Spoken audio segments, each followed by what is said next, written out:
Bismillahirrahmanirrahim. Assalamu alaikum. I hope you are healthy by the grace of Allah Almighty. You are watching my YouTube channel Mubarak Ali Official. Dear student, हमने शुरू किया था first year biology का chapter number 1 biodiversity and classification. उसमें जो हम topic discuss कर रहे थे, इससे पहले हमने शुरू किया था एनिमल किंगडम में फाइलम कॉर्डेट को और कॉर्डेट के जर्नल करैक्टर्स और उसके साथ कॉर्डेट की जर्नल क्लासिफिकेशन। उसको हम इससे पहले वाले लेक्चर में डिस्कस कर चुके हैं। आज के लेक्चर में हम बात करेंगे क्लासिफिकेशन ऑफ वर्टिब्रेट में, क्योंकि वर्टिब्रेट को या हमने बात की थी कि कॉर्डेट को 3 सब फाइलम के अंदर क्लासीफाई किया जाता है, यूरोकोडेटा के अंदर, वर्टिब्रेटा के अंदर और सिफेलोकोडेटा के अंदर। तो वर्टिब्रेटा के अंदर वर्टिब्रेट्स आते हैं। तो इसकी क्लासिफिकेशन को हमने इसको क्लासीफाई किया था 2 बड़े ग्रुप्स के अंदर। एक था ग्रुप पाइसिस और दूसरा था ग्रुप टेट्रापोड्स। तो आज के लेक्चर में हम इंशाल्लाह ग्रुप पाइसिस को डिटेल से डिस्कस करेंगे।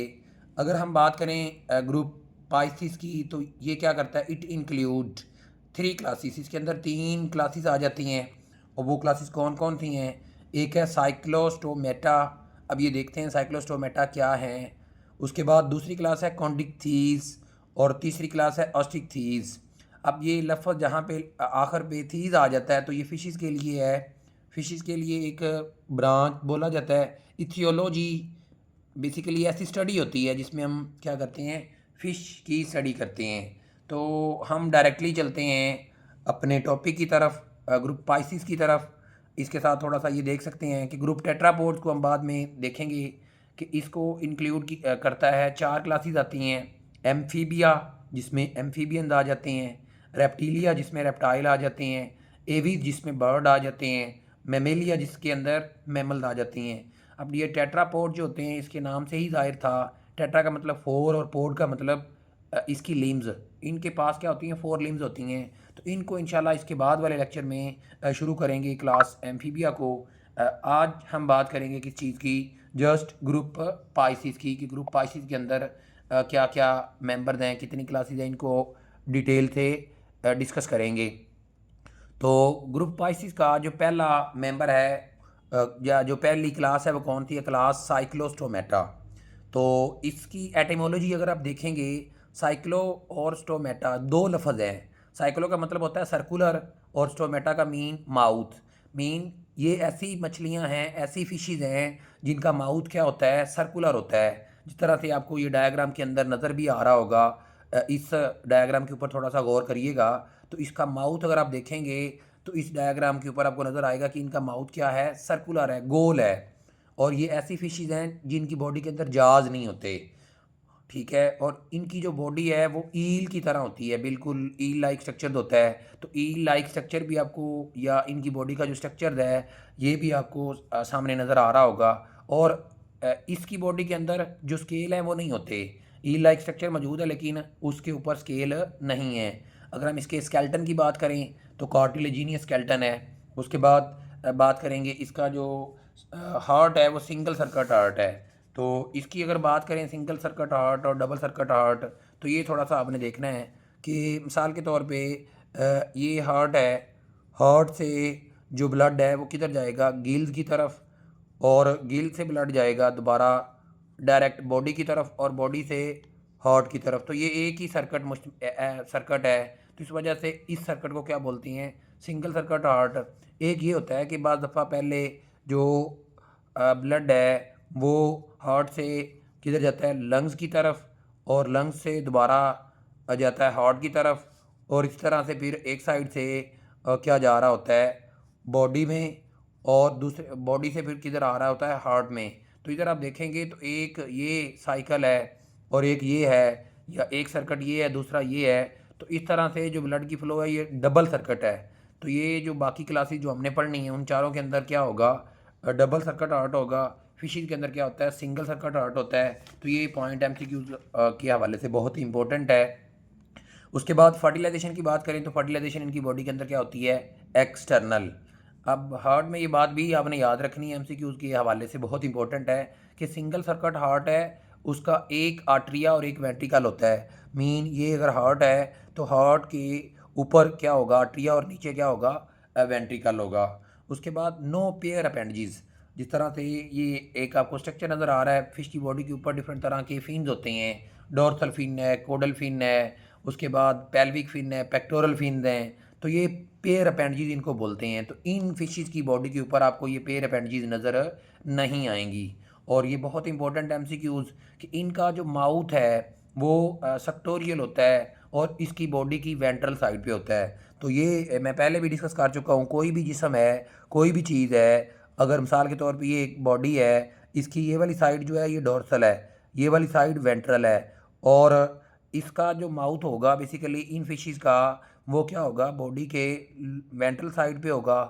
तो ये आपको स्ट्रक्चर जिस तरह से आपने देखा तो उन स्ट्रक्चर के ऊपर आपने गौर भी किया होगा इसके माउथ की लोकेशन को कि ये कहाँ पे मौजूद होता है। डाइजेस्टिव सिस्टम के अंदर स्टमक नहीं होता। और गिल की बात करें तो 16 से 14 पेयर्स होती हैं इसकी गिल के अंदर। और इसके सबसे इम्पोर्टेंट एमसीक्यूज़ कि लैम्प्रे और हैग फिश ये दोनों मेंबर जो हैं या ये दोनों स्पीशीज़ क्लास साइक्लोस्टोमेटा के अंदर आती हैं। अगर हम लैम्प्रे की बात करें तो इसके अंदर सेक्सेस जो हैं वो सेपरेट होती हैं। और इसमें ये एक ख़ासियत बात है, एक ख़ास बात है कि इसका जो लार्वल स्टेज है उसका कह लें पीरियड जो है वो लॉन्ग होता है, 3 ईयर तक भी होता है इसका पीरियड। एक इसके लैम्प्रे को एमियोसीड लार्वा बोलते हैं ख़ास तौर पे, या लार्वल पीरियड जो है वो 3 साल तक लार्वल स्टेज में ही रहता है, तो ये लॉन्ग होता है लार्वल पीरियड्स। हैग फिश क्या होती हैं, हर्मैफ्रोडाइट्स होती हैं। तो ये एक डायग्राम आपको नज़र आ रही है, इन दोनों के अंदर आपको फ़र्क नज़र आ रहा होगा लैम्प्रे का और हैग फिश का। दूसरी क्लास की बात करें तो दूसरी क्लास कौन सी है, क्लास कॉन्डिकथीज। इसमें कार्टिलेजिनियस फिशेस आ जाएंगी। तो इनकी स्केल्टन की बात करें तो इनका जो स्केल्टन है वो कार्टिलेजिनियस होता है। इसकी बॉडी क्या होती है, कवर्ड होती है बाय पेलेकॉइड स्केल। अब ये जो पेलेकॉइड स्केल हैं इनकी नेचर टूथ लाइक होती है। तो डायग्राम आपको साथ नज़र आ रही है, बेसिकली इसके स्केल के ऊपर ज़रा गौर करें तो ऐसे लग रहा होता है जैसे टूथ लाइक स्ट्रक्चर है, जिनको क्या बोला जाता है पेलेकॉइड स्केल्स, और जिनको डेंटिकल्स बोलते हैं। या कह लें जो हमारे दांतों का जो केमिकल कंपोजिशन देखा जाता है डेंटाइन जिनको बोला जाता है, केमिकल होते हैं, वही सेम नेचर इसकी भी होती है। तो इस वजह से इन पेलेकॉइड स्केल को डेंटिकल्स बोला जाता है। अगर हम इसके बात करें हैव जाज, इन फिशेस के जाज होते हैं बाइटिंग माउथ पार्ट, और जो माउथ पार्ट है वो क्या होता है बाइटिंग होता है। उसके बाद इसकी बॉडी के अंदर पेक्टोरल एंड पेल्विक फिन्स क्या होते हैं आर पेयर्स। बेसिकली ये पेक्टोरल फिन्स उसके गिल के बिल्कुल साथ होते हैं, और पेल्विक फिन जो हैं ये उसके एनल फिन के बिल्कुल आगे होते हैं। ये डायग्राम आपको नज़र आ रही है, इसके ऊपर लेबलिंग की हुई है, इसके ऊपर डिफरेंट तरह के आपको फिन्स नज़र आ रहे हैं, उनको लेबल किया हुआ है। तो पेल्विक और पेक्टोरल भी देख सकते हैं कहाँ पे मौजूद होते हैं। और उसके बाद इस के क्या होते हैं 2 डोर्सल फिन्स होते हैं, और इसकी बॉडी के अंदर भी सिंगल सर्कट आर्ट होता है। अब इसके बाद इस डायग्राम के ऊपर ज़रा गौर करिएगा ख़ास तौर पे कि इसकी आई के पीछे आप देखेंगे a pair of small opening. उस पेयर ऑफ स्मॉल ओपनिंग को क्या बोलते हैं स्पाइरिकल, जो क्या होता है बिहाइंड आईज, और इसको यूज़ करता है किसके लिए यूज़ करते हैं फॉर रिस्पायरेशन। और इनकी बॉडी के अंदर कोई स्विम ब्लैडर नहीं होता। फर्टिलाइजेशन की बात करें तो फर्टिलाइजेशन क्या होती है इंटरनल होती है, और इनके सेक्सेस क्या होते हैं सेपरेट होते हैं। और इसके बाद इसके डाइजेस्टिव सिस्टम की अगर बात करें तो वो जे शेप होता है। अगर इसके मेन मेंबर्स की बात करें शार्क, तो शार्क का स्ट्रक्चर आपको नज़र आ रहा है, इसके ऊपर ज़रा गौर करें। ये किस में बिलोंग करता है कार्टिलेजिनियस स्पीशीज से बिलोंग करता है। इस तरह से स्केट्स, रेज, इनके स्ट्रक्चर भी आपको देखने को मिल रहे हैं, और उसके साथ साथ रेड फिश। तो ये तमाम के तमाम मेंबर जो हैं ये कार्टिलेजिनियस स्पीशीज़ में आते हैं, कॉन्ड्रिकथीज में आते हैं। इसके बाद बात करते हैं हम इसके जो थर्ड क्लास है कौन सी, क्लास ऑस्टिकथीज या बोनी फिश। अगर हम क्लास ऑस्टिकथीज की बात करें तो इनकी बॉडी के अंदर जो स्केल्टन होता है वो एंडोस्केल्टन होता है और बोनी एंडोस्केल्टन होता है, मीन बोन्स मौजूद होते हैं। इनको बोनी फिश भी बोला जाता है। इनकी बॉडी जो है वो स्ट्रीमलाइन होती है। अब स्ट्रीमलाइन बॉडी एक आपको डायग्राम भी नज़र आ रही होती है, इसमें देखिएगा ख़ास तौर पे एक साइड से पानी या जो फ्लूइड है वो फोर्स लगा रहा है और उसके बाद ऊपर से मूव करके जाता है फ्लूइड और नीचे से, तो बेसिकली इसकी जो बॉडी है बोर्ड की तरह दोनों साइडों से क्या होती है, नुकीली होती है, फ्रंट से भी और बैक से भी, ताकि कम से कम फ्रिक्शन का सामना करना पड़े जब इसने क्या करना है, पानी के अंदर मूव करना है। तो ये देखें इधर से भी नुकीली होती है और मोस्टली बैक से भी ये क्या होती है, नुकीली। इस वजह से पानी में इसकी मूवमेंट उतनी ज़्यादा कह लें मुअस्सर या कह लें उसको इफेक्टेड नहीं होती। ये स्ट्रीमलाइन होने की वजह से क्या होती है, फ्रिक्शन से इसको क्या करती है, बॉडी बचाती है। अगर हम इसके स्केल की बात करें, डर्मल बोनी स्केल होते हैं। और अगर हम बात करें इसके माउथ पार्ट की, तो टर्मिनल माउथ पार्ट होता है। तो ये डायग्राम के ऊपर गौर करें, दो तरह का बेसिकली माउथ पार्ट हमने डिस्कस किया। पहले हमने बात की कि उसके अंदर हमने देखा कि उसका माउथ जो है वो वेंट्रल साइड पे होता है। अब और एक साइड होती है डोर्सल, एक होती है वेंट्रल, और एक होती है बेसिकली इंटीरियर या पोस्टीरियर है। तो इसके लास्ट पे बिल्कुल ये वाला माउथ आपको नज़र आ रहा है, तो ये माउथ कौन सा है, ये टर्मिनल माउथ है।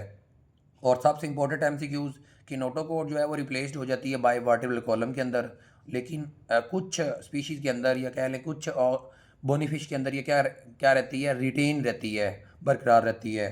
और अगली बात जो सबसे इम्पोर्टेंट है स्विम ब्लैडर। इनकी बॉडी के अंदर क्या होता है, स्विम ब्लैडर होता है, जो क्या करता है, हेल्प करता है बोयंती के अंदर।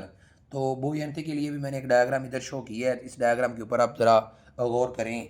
तो बेसिकली बोयंती क्या होता है कि पानी की ना कि फिशी का ना पानी की बॉटम पे और ना ही सरफेस पे रहना, पानी के बाज़ दफ़ा वो कह लें इन बिटवीन रहती है। किसी कोई भी सरफेस है तो वो उसमें बेसिकली पानी के दरमियाने सतह पे क्यों रह रही होती है, बोयंती की वजह से रह रही होती है।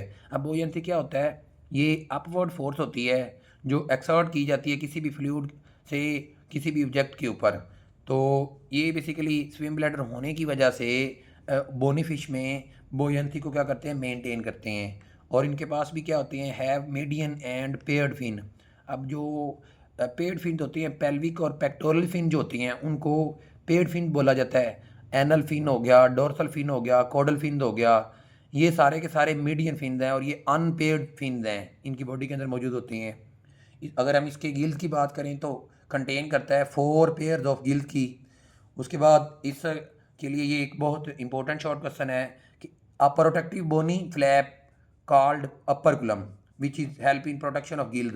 तो ये एक डायग्राम नज़र आ रही है, इसके ऊपर आपको सर्कल हुआ नज़र आएगा कि गिल्स के ऊपर एक कवरिंग है, एक फ्लैप है, उस फ्लैप को क्या बोलते हैं, उसको अपरकुलम बोलते हैं। अगर हम इसके नर्वस सिस्टम की बात करें तो इसका जो नर्वस सिस्टम है वो क्या होता है, वेल डिवेल्प होता है। उसके अंदर 10 पेयर्स ऑफ क्रेनियल नर्व्स मौजूद होती हैं। और इसके जो सेक्सेस हैं वो क्या होते हैं, सेपरेट्स होती हैं। फर्टिलाइजेशन मोस्टली क्या होती है इसके अंदर, एक्सटर्नल होती हैं। तो आज के लेक्चर में हमने बात की क्लास बेसिकली क्या लें मेजर ग्रुप स्पाइसिस को, और इसके अंदर इसकी जो 3 बड़ी क्लासेस थी उनको हमने डिटेल से डिस्कस किया। अगर इसमें कोई भी क्यूरी है, कोई भी क्वेश्चन है, तो आप कमेंट सेशन में मुझसे पूछ सकते हैं। और अगर आप मेरे चैनल पे न्यू हैं और इसको आपने लाइक और सब्सक्राइब नहीं किया तो काइंडली लाइक और सब्सक्राइब कर दें, ताकि हर आने वाली नई वीडियो का नोटिफिकेशन आपको मिलता रहे। थैंक यू, अल्लाह हाफिज़, अस्सलाम वालेकुम।